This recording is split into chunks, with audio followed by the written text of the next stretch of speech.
Hello छात्रों, स्वागत है आपका अपने YouTube channel today's study classes में।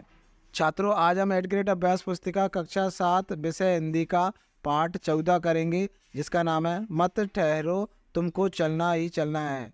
तो चलिए छात्रों, इसके प्रश्नोत्तर करते हैं। बहुविकल्पीय प्रश्न। प्रश्न नंबर 1 है, आशा शब्द का विलोम शब्द है। पहला है दिलासा, दूसरा है निराशा, तीसरा है भाषा, चौथा है पिपासा। तो छात्रों, इसका सही उत्तर होगा ऑप्शन नंबर बी, यानी निराशा। यहाँ हम लिखेंगे बी, निराशा। प्रश्न नंबर 2, कवि ने किस व्रत को लेने की बात कही है। पहला है ठहरने का, दूसरा है विश्रांति का, तीसरा है सुख का और चौथा है चलने का। छात्रों, इसका सही उत्तर है ऑप्शन नंबर डी, यानी चलने का। डी, चलने का। अति लघु उत्तरीय। प्रश्न नंबर 3, जीवन में आने वाली बाधाएं क्या देखकर वापस चली जाती हैं। इसका उत्तर है जीवन में आने वाली बाधाएं दृढ़ निश्चय देखकर वापस चली जाती हैं। प्रश्न नंबर 4 करते हैं, मत ठहरो तुमको चलना ही चलना है। कविता के आधार पर कवि कौन सा व्रत लेने को कह रहा है। उत्तर है, कवि कहता है, हे मनुष्य, तुम्हें ठहरना नहीं है, तुम्हें तो लगातार चलते रहना है। तुमने चलने का जो प्रण यानी व्रत प्रतिज्ञा किया है, उसी पर तुम्हें मजबूती से बने रहना है, उससे बिल्कुल भी हटना नहीं है। ठीक है छात्रों, तो प्रश्न नंबर 4 का उत्तर आप इस प्रकार से लिख सकते हो। अगला प्रश्न करते हैं। छात्रों, प्रश्न नंबर 5 करने से पहले हम आपको एक महत्वपूर्ण जानकारी देना चाहते हैं। अगर आप हमारे चैनल पर पहली बार आए हैं तो प्लीज़ हमारे चैनल को सब्सक्राइब जरूर कर लीजिएगा, क्योंकि अगले साल जब आप 8th क्लास में आओगे तब हम आपको 8th क्लास का पूरा सिलेबस, गणित का, हिंदी का, अंग्रेजी का, विज्ञान, सामाजिक विज्ञान और संस्कृत का, सभी विषयों का पूरा सिलेबस कंप्लीट कराएंगे। तो छात्रों, जल्दी से चैनल को सब्सक्राइब जरूर कर लीजिए, जिससे अगली वीडियो का नोटिफिकेशन आप तक सबसे पहले पहुँचे। प्रश्न नंबर 5 करते हैं। प्रश्न नंबर 5, पथ के कांटे किस बात का प्रतीक है, कविता के आधार पर बताइए। उत्तर है, पथ के कांटे बाधाओं का प्रतीक है। प्रश्न नंबर 6, दृढ़ निश्चय लख वे स्वयं चली जाती हैं, पंक्ति में लख शब्द का अर्थ लिखिए। उत्तर है, पंक्ति में लख शब्द का अर्थ है देखकर।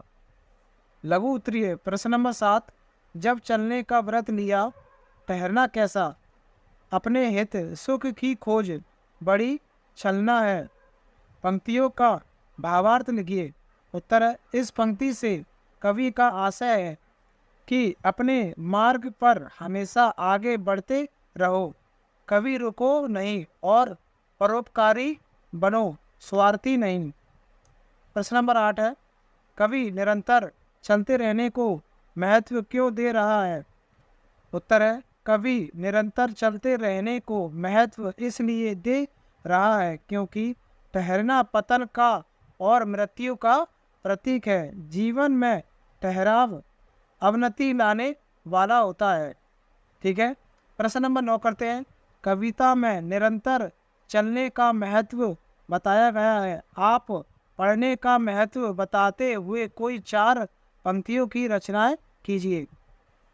उत्तर है, पढ़ना हमें कई लाभ प्रदान करता है, जैसे कि यह आपको अधिक सकारात्मक बनाता है और आपको जीवन की सकारात्मक दिशा में ले जाता है। ठीक है छात्रों, तो प्रश्न नंबर 9 का उत्तर आप इस प्रकार से लिख सकते हो। प्रश्न नंबर 10 करते हैं।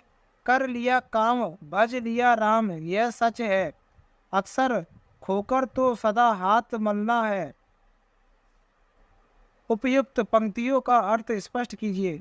उत्तर है, यदि आपने अपने कर्तव्यों का पालन कर लिया है तो समझो कि आपने राम नाम जप लिया है, और यदि आपने अपना समय गंवाया है तो आपको पछताना पड़ेगा। दीर्घ उत्तरीय प्रश्न करते हैं। प्रश्न नंबर 11, जीवन में अनुशासन के महत्व को बताते हुए 8 से 10 पंक्तियां लिखिए। उत्तर है, पहला है, अनुशासन हमारे बेहतर चरित्र का निर्माण करता है। दूसरा है, अनुशासन का ना होना हमें गैर जिम्मेदार और आलसी बना देता है।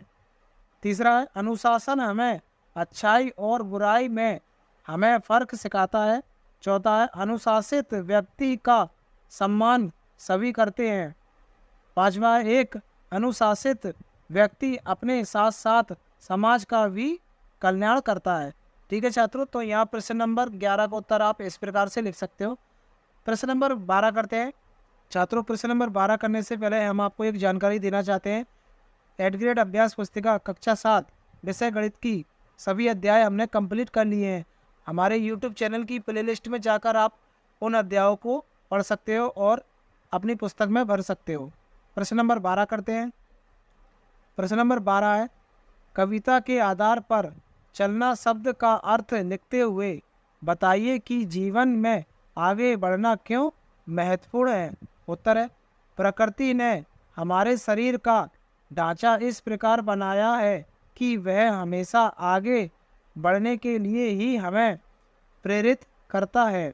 हमारे पैर आगे की ओर बने हुए हैं, हमारी बाहें हैं जो आगे पड़ी हुई चीज को उठाने में सक्षम है। तो जीवन का जो यह ढांचा प्रकृति ने दिया है या उस परम शक्ति ईश्वर ने दिया है उसमें आगे बढ़ने का भेद छुपा हुआ है। ठीक है छात्रों, तो प्रश्न नंबर 12 का उत्तर आप इस प्रकार से लिख सकते हो। छात्रों वीडियो पसंद आई हो तो वीडियो को लाइक और चैनल को सब्सक्राइब जरूर कीजिएगा। साथ ही साथ घंटे के बेल आइकन को भी दबा दीजिएगा जिससे अगली वीडियो का नोटिफिकेशन आप तक सबसे पहले पहुंचे। और छात्रों यह वीडियो आप अपने दोस्तों में भी शेयर कर सकते हो ताकि वे भी ये कार्य आसानी से कर सके। धन्यवाद छात्रों।